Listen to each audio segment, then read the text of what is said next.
il a apporté toutes les réponses adéquates. Et il est même arrivé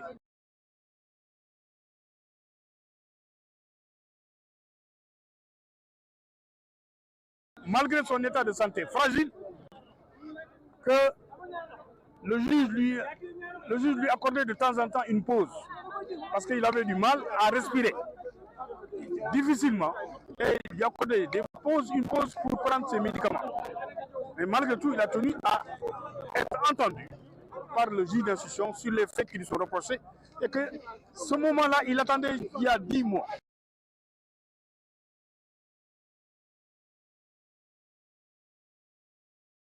Parce que depuis le 27 février 2025, il a été inculpé et placé sous mandat de dépôt.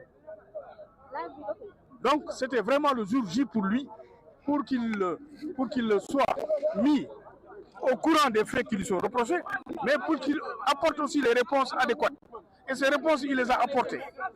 dans la plus grande sérénité et dans la plus grande transparence. Nous sommes confiants par rapport à la suite de cette affaire, parce que nous estimons que les faits qui sont reprochés à M. Farba Ngom ne sont pas établis.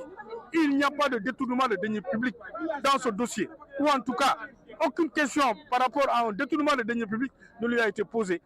aussi bien par le juge d'instruction que par le procureur. Donc le détournement de deniers publics n'est qu'une infraction chimérique qui a été ajoutée pour continuer à le maintenir en détention. Et son état de santé aussi est assez fragile. Et il se dégrade de jour en jour. Donc il est temps aujourd'hui que Farba puisse recouvrer la liberté. Et nous œuvrons dans ce sens-là en tant que ses conseils. Je vous remercie. Merci. Merci maître. waaw li ñu bëggoon wax rek ci ay adam yu gàtt mooy Farba tey juge bi déglu na ko ñuy wax ne fukki weer a ngi nii biñ ko téye dugal ko kaso tey lañ koy soog a laaj mu koy naqarlu nag ñun tamit ñun ay avocat ñu koy naqarlu waaye li ci am solo mooy biñ ko woowee laaj ko woo nañ ko ci anam yu leer lépp dal ci jàmm ñu laaj ko lañ koy laaj ci jàmm mu tontu ci jàmm lañ ko laaj lépp amul benn laaj buñ ko laaj boo xam ne bi ëndiwul tontu boo xam ne bi tontu bi amul lenn luñ ciy teg lañ ko laaj lépp tontu bu leer naañ la ci teg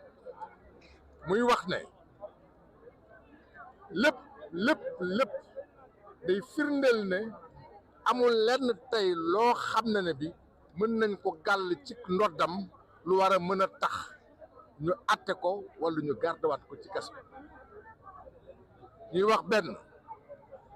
lañ noon ne dafa luubal alal boo xam réew mi moo ko moom laaj nañ ko ba mu jeex ñaari waxtu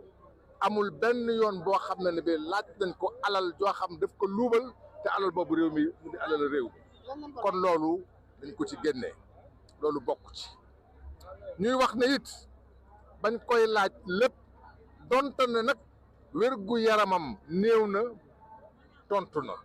waaye it wax dëgg neex yàlla juge bi it suñu toogee ba ma 30 minutes mu gis ne wérgu yaramam ak mais yaram wi neexul may na ko mu noppalu may na ko it mu jël ay garabam parce que metti woon na lool xam ngeen ne wérgu yaramam wàññeeku na bu baax a baax a baax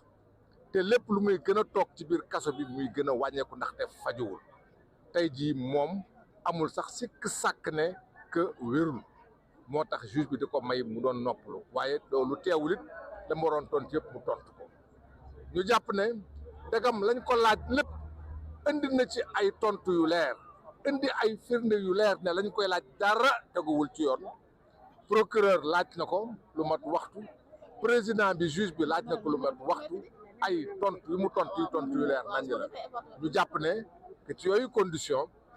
jot na nag dagam laaj nañ ko tontu na tontu yu leer na ñu mën ko bàyyi négandiku pour que mu mën a faju ji ci lépp jaar ci yoon fi ñu nekk ni daal loolu mooy li nga xam bëggoon nañ ko ci wax li ci des li ci kanam rawute ay bët merci. Merci beaucoup pour déclaration. Voilà mu ngi noonu comme ni ngeen ko gisee moo di déclaration bu ñi nga xam ne ni ñoo di déclaration les avocats de Farba Ngom en tout cas gis ngeen ni nga xam ne ni wax nañ ko donc ñoom daal dinañ rek xam ne ne Farba juge bi daal dina koy respecté mais aussi moom daanaka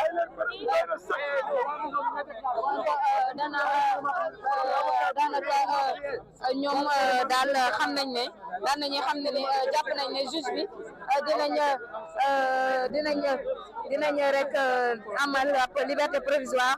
pour ki nga xam ne ni moo di Farba Ngom nee na loolu seen souhait la te it jàpp nañ ne dina am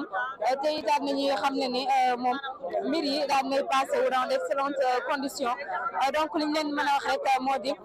moom les avocats de Farba Ngom liñ leen mën a wax moo di ñoom daal nañu rek jàpp ne ki nga xam ne ni moo di le député maire des Agnam fii ak ay bés xëy na mënees nañoo rek njortu ne dana génn ci prison bi nga xam ne nii fa lañ ko daal di dénk depuis maintenant lu tolloog 8 mois bu ko defee ñu jël déclaration waa région de Matam ñoom ñi nga xam ne nii it daal dinañuy teew loolu daal la ñu mën a gis décision bi loolee ci daal di soqe ko mu di ki nga xam ne nii moo di moom Farba Ngom daal dinañu rek xam ne ne ses avocats daal nañu xam ne ne bëgg nañ ñu daal di koy libéré wala sax ñu may ko liberté provisoire li nga xam ne nag moo di détournement de deniers publics daal dinañ koy dàq ci dossier bi voilà li nga xam ne moo di détournement de deniers publics moom daal nañ koy dàq complètement ci dossier bi bokkatul ci li nga xam ne ni moo di dossier bi nga xam ne ni moo concerné moom mi nga xam ne ni moo di Farba Ngom voilà ñu jël ay réaction jege ñaale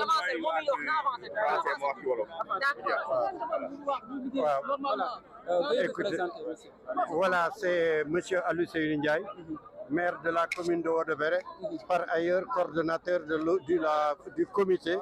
pour la résistance populaire, qui est chargé de la lutte pour la libération de Farba Ngom. Avant tout, on remercie la population qui a répondu présent pour cette première entente de l'honorable Farba Ngom. C'est sans savoir que depuis 10 mois, il est détenu. Et c'est la première fois qu'il est auditionné. Là, les questions, d'après l'avocat, ça a été clair.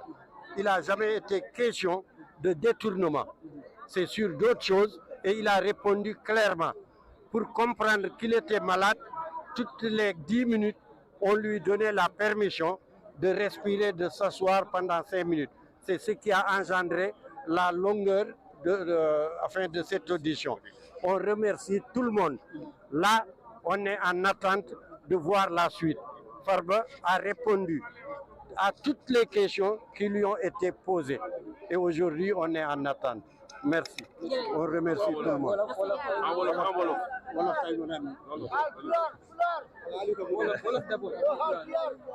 Bon, ñu ngi leen Aliou Dembourou Sow, honorable député Aliou Dembourou Sow, ñu ngi leen di nuyu di leen ziare di remercier population bi nga xam ne teew nañ fi tey di jàppale suñu honorable député Farba Ngom région de Matam yëpp ñu ngi leen di sant di leen gërëm di gërëm aussi waa Sénégal yëpp parce que mbir mi du mbirum région de Matam rek mbirum Sénégal yëpp la lépp loo xam ne injustice la amul benn sénégalais bu ci ànd ndax ci loolu moo taxoon ñuy jàppale président Macky Sall démb ak barke démb kon injustice boobu moo waral bépp xeet bépp sénégalais bépp républicain yaa ngi fii tey ngir xeex injustice boobu comme ni audition bi comme ni ko sama grand frère bi waxee mais buñ ko dégloo boo gisee mu yéex xam nañ ne dafa tawat ku tawat nag xam nañ lu ci yoon wax xam nañ docteur yi liñ ci wax sénégalais yi ak ñi koy déglu ak ñi koy suivre xam nañ mais li waru fi woon yegg fi dañ ko waroon libéré ndax wér-gu-yaramam mayatu ko muy des ci kaso bi kon li ñuy lancé appel aussi mooy président de la république mi nga xam ne moom lañ dénk lépp moom la sénégalais yi votel ci coobeere suñ borom ne dawal yëpp jaajëfal ko mu nekkoon déclaration